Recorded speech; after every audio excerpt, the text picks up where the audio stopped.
Okay, there are zombie spiders. On the ceiling of an abandoned gunpowder storeroom in Northern Ireland lurks a new species of fungus in the bodies of unlucky spiders. The disfigured bodies of the reclusive orb-weaving cave spider, Metalina marianae, were sent to the Center for Agriculture and Bioscience International. The team have named this new fungus Gibelula attenboroughi, after Sir David Attenborough. These spiders usually sit and wait near their webs, so to find them on the roof or ceiling of their habitat suggests a behavioral change, possibly being manipulated by the fungus. They suspect that the different variety of forms this fungus species can take is due to different conditions where it grows. The underground storeroom had no air movement, so the spores grew in column-like forms, whereas in the caves with air currents and lights, the spores were dispersed. But yeah, zombie spiders. Great. In other horrifying science news, thanks to information collected by the European Space Agency's Swarm satellite mission, we can now hear an interpretation of the dramatic flip of Earth's magnetic field that happened a little more than 40,000 years ago. And it's terrifying. European geoscientists combined satellite data with evidence of magnetic field movements on Earth to map the Lampshan's event and use natural noises like colliding rocks and creaking wood to represent the sounds. Currently, Earth's magnetic fields are directed south to north above the surface and north to south deep within it, yet will randomly flip its polarity every so often. Anyway, listen to this.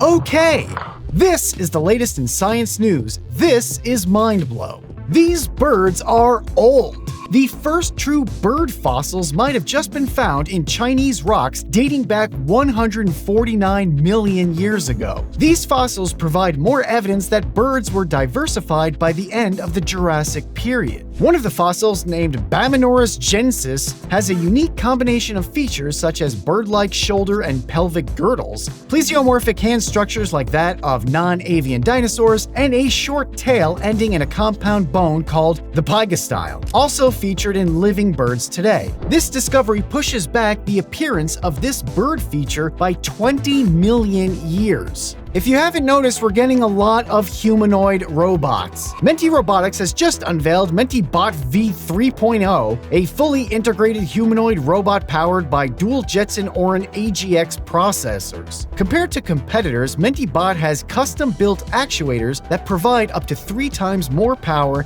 enhanced precision, and higher power density. It has a redesigned torso for enhanced flexibility, allowing for more precise task execution. Head-mounted sensors give it a comprehensive picture of its environment with a 360-degree vision system that includes a back camera and fisheye side cameras. It can walk up to 1.5 meters per second, lift 55 pounds, and has a swappable battery system for continued use of up to 3 hours. Question is, can it dance? Because Unitree has just released a video showing 16 of its H1 humanoid robots dancing in sync along with human dancers at Chunwan Spring Festival Gala in Beijing. Each robot even performed a challenging dancing stunt, spinning a handkerchief, throwing it, and catching it in mid-air. The dance routine harnessed data from real dancers using whole-body AI motion and LiDAR scans of their environment to let the robots make any small adjustments. This dancing H1 model sells for $90,000 and can do a backflip without hydraulics. Alright, it's Supersonic Jet time.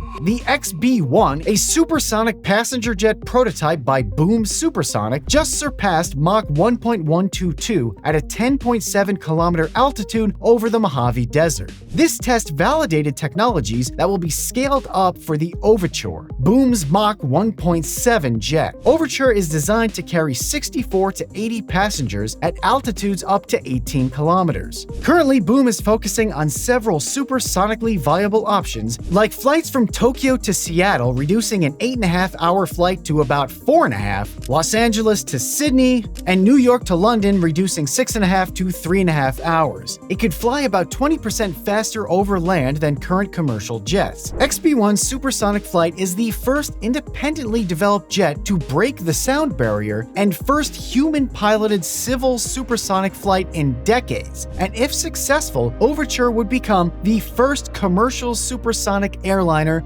since the Concorde. And they're really trying to make road travel robotic. Zoox robot taxi from Amazon has no steering wheel, no pedals, and not even a driver's seat. It has 4 seats that face inward, and it can drive bi-directionally. Founder Jesse Levinson says it's a vehicle specifically made for passengers and not for drivers. Zoox uses a network of sensors, cameras, and mics to operate, relying on a sensor suite that includes LiDAR, radar, cameras to navigate a limited stretch of roads, and a soundbar with mics to detect emergency vehicle sirens. It's equipped with 2 braking systems, 2 steering racks, 2 batteries, and 4 sensor pods in each corner. The vehicles are only getting help from humans only 1% of the time. The billion-dollar question is if people will be comfortable traveling by robot taxi. We'll just have to wait and see. Now here's a report on breakthrough credit card technology from 1985. This is the way credit cards used to work. Visa, Diners Club, American Express, MasterCard. They all work the same way, but they're all going to change. This is the sweep of the future. And this is International Verifact, the company that makes that little machine in a plant north of Toronto. This gizmo is the built-in telephone so the credit card reader can dial up the computer and see if you're good for it. We get a demonstration from the man who started this company, Doug Archibald. First, the credit card is swished through. Then the machine reads the numbers, asks how much was lunch, then it calls the banks, checks your limit, and zaps back an authorization. There's nothing worse, and I'm sure, everybody's experienced it, than standing waiting for a credit card authorization when the sales clerk is on the phone. Because basically what's happening is someone that you don't know is talking about you and your financial condition to someone you can't even see.